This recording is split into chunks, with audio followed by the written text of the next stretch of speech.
কেন বসবে? সরকারি মদতে সবকিছু হয়েছে। এত বড় দুর্নীতি সরকারি মদত ছাড়া সম্ভব বলুন তো? কেন বসবে? সরকারি মদতে সবকিছু হয়েছে। এত বড় দুর্নীতি সরকারি মদত ছাড়া সম্ভব বলুন তো? হয়ে যাচ্ছে, হার বিক্রি হয়ে যাচ্ছে, ওষুধ বিক্রি হয়ে যাচ্ছে, বজ্র পদার্থ বিক্রি হয়ে যাচ্ছে। কোনো কিছুই বাংলার মুখ্যমন্ত্রী জানতো না, কোনো কিছুই বাংলার পুলিশ জানতো না। আমরা কি সব ঘাসে মুখ দিয়ে চলি বলুন? কিন্তু বাংলা মুখ্যমন্ত্রী প্রশ্রয় দিয়েছে, কারণ তিনি দেখেন আমার ভোটে জেতা নিয়ে কথা, ভোটে জিততে অসুবিধা নাই, অতএব বাংলার মানুষ ভোগে যাও। ভোটে জিততে অসুবিধা নাই, বাংলার মানুষ তোমরা ভোগে যাও। আমার ভাগে যেন কম না পড়ে, তোমাদের ভাগ্যে আমার কিছু দেওয়ার নাই, আমার ভাগে যেন কম না পড়ে, বাকি তোমরা ভোগে যাও। দুনিয়া ডাক্তাররা দেখিয়ে দিল, তারা দেখিয়ে দিল পশ্চিমবঙ্গের সরকারকে, পশ্চিমবঙ্গের সমাজকে, আমাদের সকলকে, আমরা যারা রাজনীতি করি, যে আন্দোলন এবং সেবা একসঙ্গে করা যায়। এ কথাটা আমি অনেক আগে বলেছিলাম, মনে করে দেখুন, আপনাদেরকে বলেছিলাম আন্দোলন হোক সেবাও হোক, একটা হাইব্রিড ব্যবস্থা হয়তো ডাক্তারদের আগামী দিনে গ্রহণ করতে হবে, মনে করে দেখুন আমি বলেছিলাম। আজকে ডাক্তাররা আন্দোলনও করছে, পাশাপাশি তাদের দাবির জন্য আন্দোলন এই সেবাও দিচ্ছে। অর্থাৎ বাংলার মুখ্যমন্ত্রী আর ডাক্তারদের বিরুদ্ধে অভিযোগ তুলতে পারছে না যে ডাক্তারদের কর্তব্য অবহেলার জন্য, উদাসীনতার জন্য এই বাংলায় রুগীরা মারা যাচ্ছে। বাংলায় কত রুগী যে আপনি মেরেছেন এই ভুয়ো ওষুধ, জাল ওষুধ খাইয়ে, তা তদন্ত করতে দিদি আপনি পারবেন না।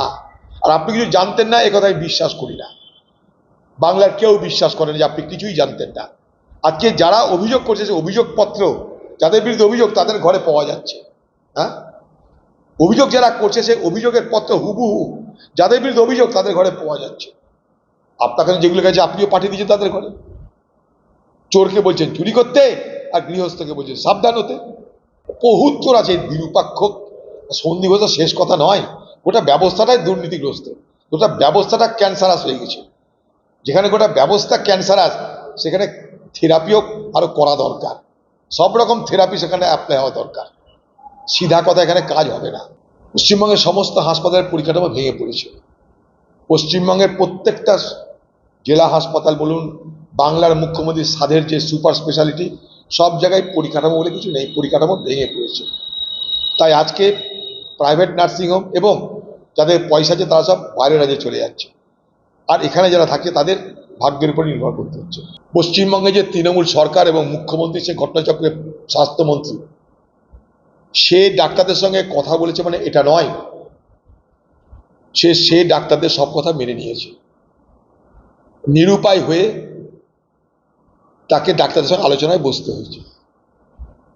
যে তেজ, যে দৃঢ়তা তিনি ডাক্তারদের বিরুদ্ধে দেখিয়েছিলেন, ধমক চমক, তাদের বিরুদ্ধে কড়া ব্যবস্থা নেওয়া, জনসভায় বক্তৃতা দিতে গিয়ে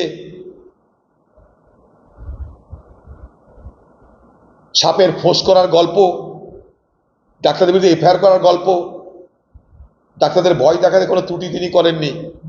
কিন্তু অকুত ভয় ডাক্তার সমাজ, বিশেষ করে জুনিয়র ডাক্তাররা, অকুত ভয় যে ডাক্তার সমাজ, জুনিয়র ডাক্তার, তাদের দৃঢ়তার কাছে হার মেনেছেন, মানুষের প্রতিবাদের কাছে হার মেনে মমতা ব্যানার্জি নিতান্ত বাধ্য হয়ে আজকে সেই সমস্ত জুনিয়র ডাক্তারদের প্রতিনিধি দলের সঙ্গে দেখা করেছেন। কিন্তু একথা ভাবার কোনো কারণ নেই, তিনি এগুলো ভুলে গেছেন। তিনি বদলা নেবেন, তার জন্য তিনি অপেক্ষা করছেন, সুযোগ খুঁজছেন বদলা নেবার, মিলে নেবেন আমার কথা। সি ইজ এ ভেঞ্জফুল লেডি, সে চেষ্টা করবে বদলা নেবার। তাই ডাক্তারদের আন্দোলন শেষ হয়ে গেলেও ডাক্তার সমাজে মনে রাখতে হবে যে আপনাদের আন্দোলনের ধার ভার বজায় না রাখলে আপনারা আপনাদের বিপদ ডেকে আনবেন। যারা জুনিয়র ডাক্তার, তাদের পাশাপাশি সিনিয়র ডাক্তার এবং বিভিন্ন নার্সিং হোম যারা চালাচ্ছেন, সেই সমস্ত ডাক্তারদেরও আজকের এই আন্দোলনকারীদের পাশে এসে দাঁড়ানো উচিত বলে আমি মনে করি।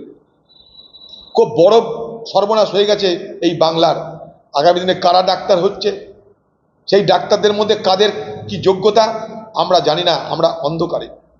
তাদের মধ্যে ভালো ছেলে যেমন আছে, পয়সার বিনিময়ে ভুয়া ডাক্তারও তৈরি হচ্ছে। আমরা কোথায় যাব? গোটা ব্যবস্থায় ঘুম ধরে গেছে। যদি গোটা চিকিৎসা জগতে ঘুম ধরে যায়, বড় ভয়ঙ্কর কাহিনী আমাদের কাছে আসছে যে 2 নম্বরই ওষুধ, মিথ্যা ওষুধ, সে ওষুধ আমাদের উপর ব্যবহার হয়েছে, তাতে মানুষের মৃত্যুর সংখ্যা বেড়েছে। দিদি বলছিলেন যে মেডিকেল কলেজে যারা জুনিয়র ডাক্তার তারা নাকি ডিউটি করেনি বলে 29 জন লোকের মৃত্যু হয়েছে।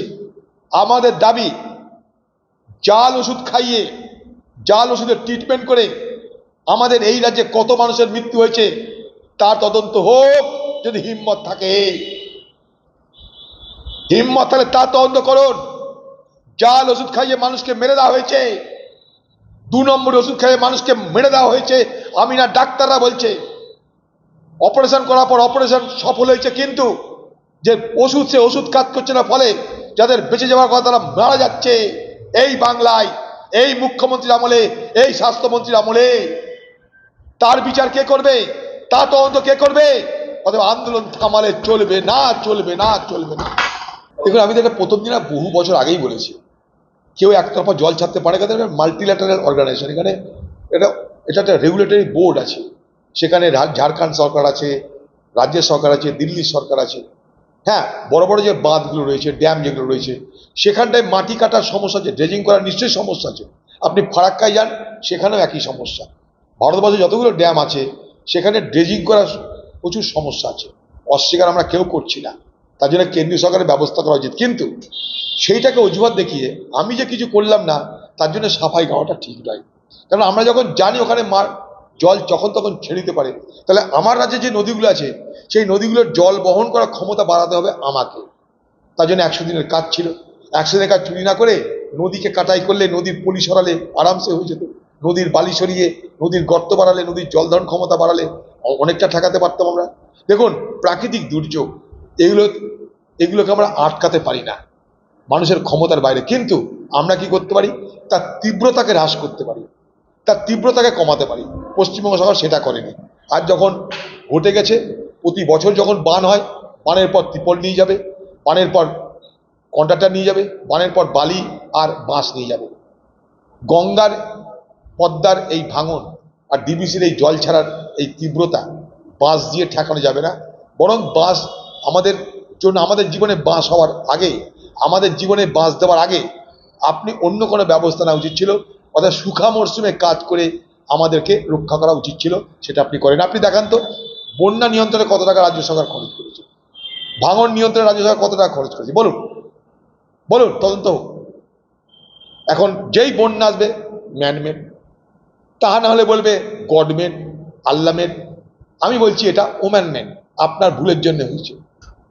রাজ্যকে, রাজ্য সরকারের দায়িত্বে হাসপাতাল জেলা আমরা জানি, যাই না তা না, কিন্তু কে দায়িত্ব নেবে?